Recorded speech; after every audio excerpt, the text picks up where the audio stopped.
Il-Ministeru għall-Inklużjoni, il-Kwalità tal-Ħajja u l-Volontarjat fetaħ mill-ġdid skema antiża biex is-soċjetajiet mużikali jsiru aktar inklusivi. L-għan ewlieni ta' din l-iskema huwa li taqqat aspett importanti tal-kultura Maltija, dak tal-festa tradizzjonali fl-ibliet u l-irħula li qegħdin jirkupraw wara l-pandemija ma' soċjetajiet aktar inklusivi permezz ta' proġetti tanġibbli. Il-Ministru Giulia Farrugia Portelli qalet li l-iskema intlaqet tajjeb ferm is-soċjetajiet tant li talbu sabiex din terġa' tiġi varata sabiex jitwettqu aktar proġetti. Fil-fatt fl-edizzjoni tas-sena li għaddiet saru 18 il-proġett. Din kienet l-ewwel darba li l-Gvern ħoloq proġett li fih bat messaġġ b'saħħtu li dak li hemm miktub fl-Istrateġija Nazzjonali jiġi attwat. Jiġifieri li kull min għandu diżabilità għandu dritt li jgawdi l-kultura, l-art, il-festi tagħna.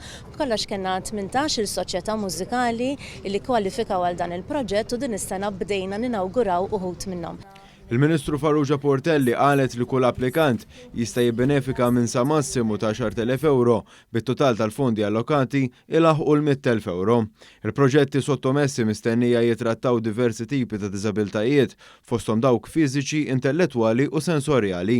Is-Segretarju Permanenti fl-istess Ministeru Nancy Caruana qalet li l-proġetti innovattivi se jġibu magħhom żieda fl-aċċessibilità u l-parteċipazzjoni ta' persuni b'diżabilità fil-qalba tal-irħula.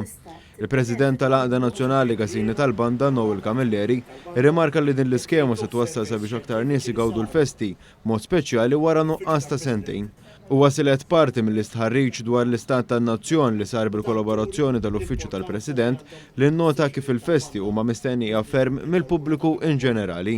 Qed terġa' tiġrimna li din l-iskema fisser hemm vot ta' fiduċja mill-Ministru Giulia Farrugia Portelli għax-xogħol kbir li jsir mill-ġestjonijiet tal-banda biex jinkludu u il-minu b'diżabilità biex igawdi l-festi mhux biss imma wkoll biex ikollhom aktar ukoll aperturi għal ġo soċjetà tal-banda tagħna, l-Għażini tagħna biex hekk ukoll dawk in-nies jistgħu jaċċedu għalih mingħajr ebda diffikultà.